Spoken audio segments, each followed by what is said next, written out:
한 입 베어 물면 입안 가득 퍼지는 즐거움. 그래, 오늘은 만두를 먹자. 잘 먹겠습니다.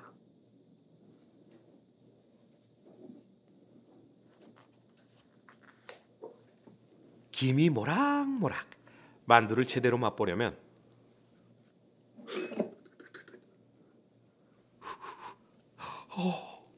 뜨거움을 이겨낼 용기가 필요하다. 부드러운 밀가루 반죽 속 풍부한 육즙이 터지는 순간 나는 따뜻한 위로를 받는다.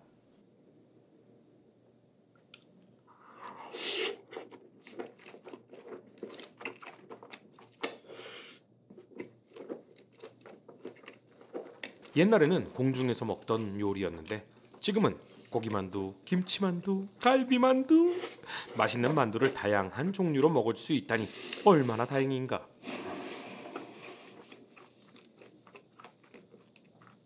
만두가 딤섬이라고 하는 사람들도 있지만 딤섬은 점심이란 뜻으로 만두도 딤섬의 한 종류일 뿐 딤섬은 만두가 아니다.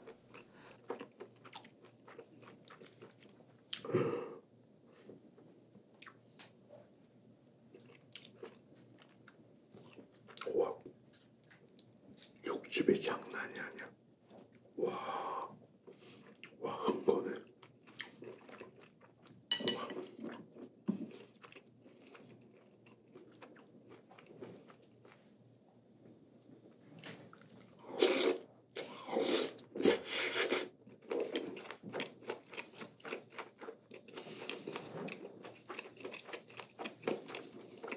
우리나라와 중국의 만두는 다르다. 중국 만두는 반죽을 발효, 숙성시켜 만두피가 두껍고 쫄깃하다. 무엇보다 내용물이 보이지 않아 속을 알 수가 없다.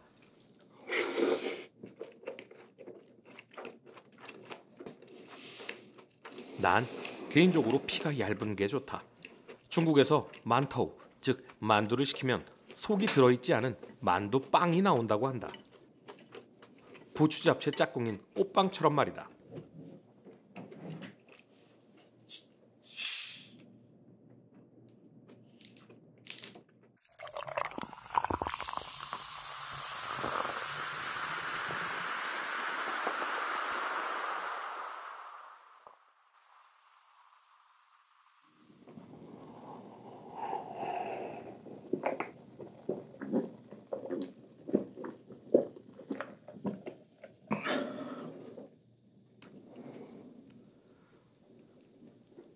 우리나라 만두는 만두피가 얇아 속에 뭐가 들었는지 투명하게 다 보인다.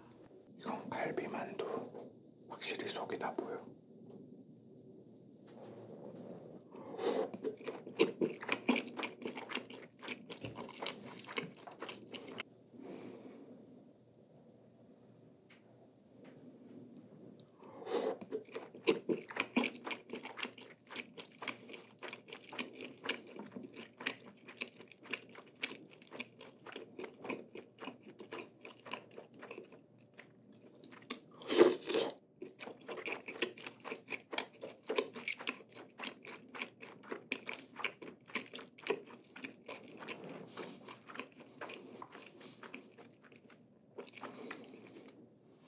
속이 다 보여. 안에 뭐가 있는지 다 보여요.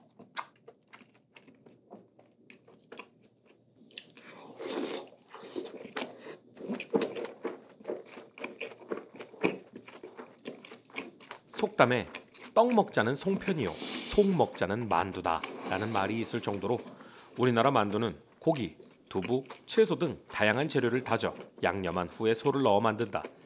만두 하나의 영양소를 골고루 갖춰 넣는 만두소의 진심인 민족이다.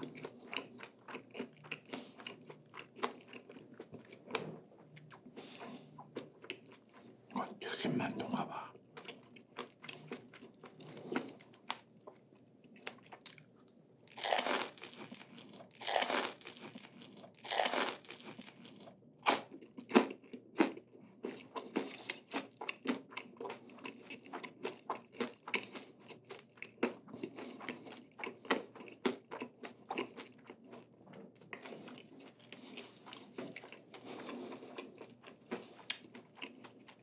이건 어디 이거예요. 북촌 맛이다.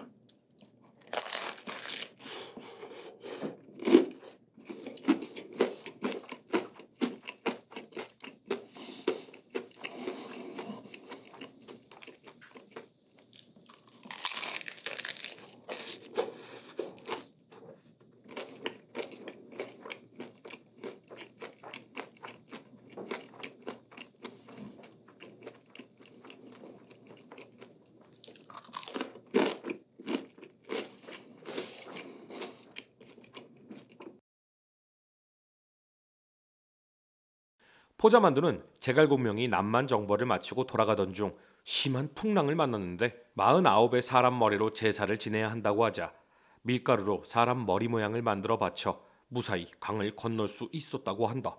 남만 사람의 머리라고 해서 만두라고 불렀던 것이 지금의 만두로 바뀌었다며 제갈공명이 만두의 원조라는 설이 있다.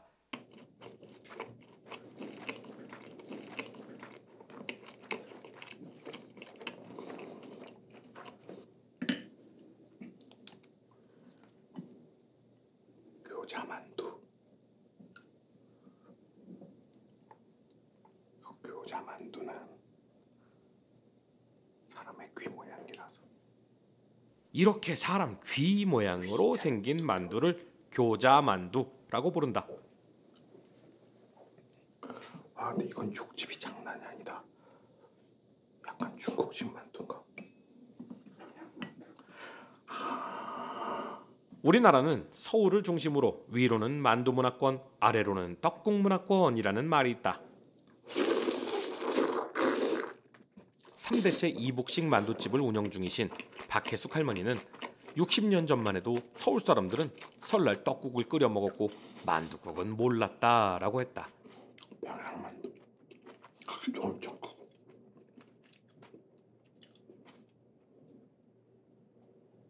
광고인가 그럼? 무엇과도 견줄 수 없는 크기. 평양만두는 다른 지역의 만두보다 2배 정도 크고 속에 양파, 당면, 부추를 넣지 않고 꿩고기를 넣어 만들었다고 한다. 중국에 가까울수록 만두가 크고 피가 두꺼워 속까지 익히기 위해 삶아 먹었다고 한다.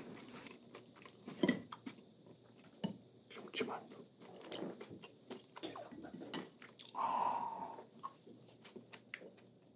개성 있네. 약간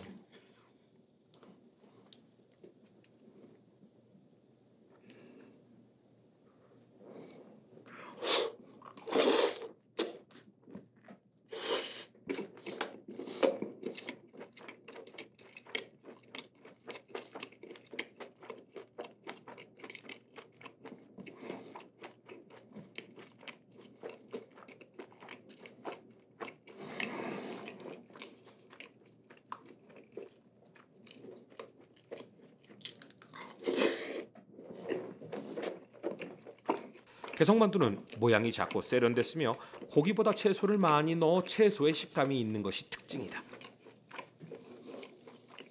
여름철 호박이나 오이를 고기와 섞어 만두소를 채운 편수 역시 개성만두의 특징을 잘 나타내고 있다.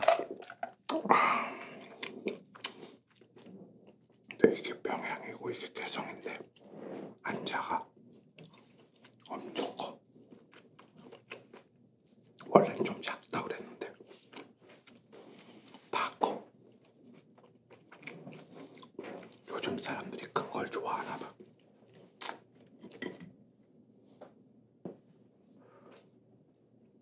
와 근데 이건 식감은 진짜 이거 짱이다.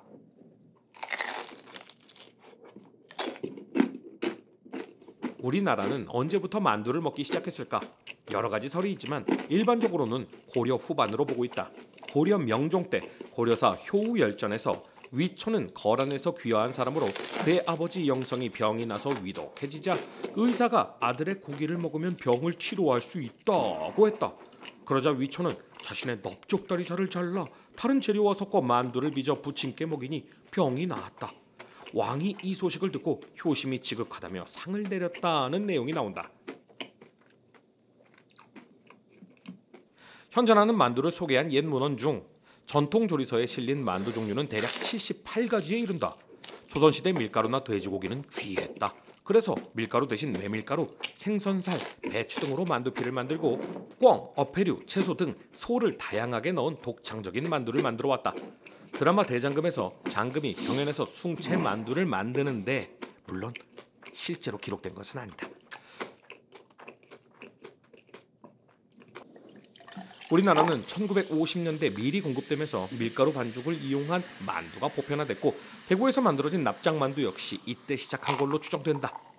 중국, 일본뿐만 아니라 해외 여러 나라의 만두와 비슷한 음식이 있다. 이탈리아의 라비올리, 러시아 삼사, 태국 뽀삐아, 인도 사모사, 우즈베키스탄 하능, 스페인 엠파나다, 몽골의 보츠, 폴란드 피에로기, 남미의 엠파나다까지 해외 여러 나라에서 밀가루 반죽 안에 다양한 소를 넣는 만두 요리가 있다. 세계 여러 나라의 만두와 비슷한 것이 다 있는 걸 보면 세계는 마치 만두로 이어져 있는 것 같다. 호서대학교 식품영양학과 정혜경 교수는 그의 논문 만두 문화의 역사적 고찰을 통해 국수의 기원이 실크로드를 통한 밀가루 전래에 있듯이 만두 역시 실크로드를 통해 들어왔다라는 설에 주목할 필요가 있다라고 주장한다. 페르시아는 실크로드를 통해 중국 한나라와 교역하고 있었고 터키의 만트, 아프가니스탄의 만투, 카자흐스탄의 만티, 위그르의 만타, 중국의 만토우, 한국의 만두 등 실크로드를 따라 음식과 어원이 비슷한 것으로 보아 만두는 중국이 아닌 메소포타미아에서 유래된 것으로 추측한다. 평양만두 먹으면서 느끼는 건데 여기 진짜 콩고기 같은 거 쓰나? 고기 맛이 달라. 입에 확 퍼져.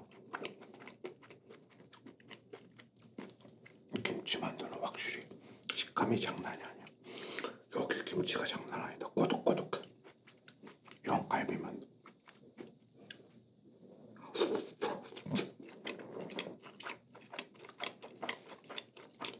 한국인은 고기만두를 제일 좋아한다고 한다. 그 다음으로는 김치, 새우, 갈비, 군만두, 물만두, 납작만두, 굴림만두 순이고 연매출 1조를 돌파한 비비고 만두를 만든 강기문 부사장은 세계의 만두 지도를 완성했는데 미국 사람들은 고기 맛이 강한 것을 좋아하고 중국은 큰 야채와 퍼지는 육즙을, 일본은 부드러운 식감을, 러시아는 큼큼한 고기 냄새가 나는 것을 좋아한다고 하니 세계인의 입맛은 비슷한 듯하지만 참 다른 것 같다.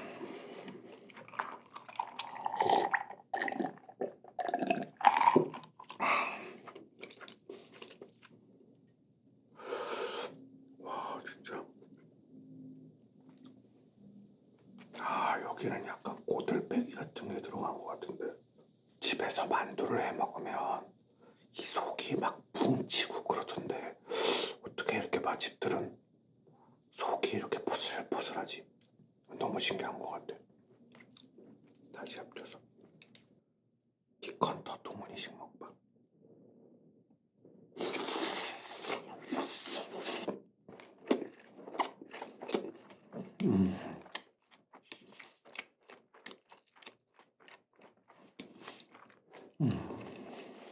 사랑은 여러 가지 재료를 보듬어 맛을 내는 만두 같은 것. 잘 먹었습니다. 오늘 저녁 만두 어떠세요? 인생이 담긴 한 끼 상식사였습니다.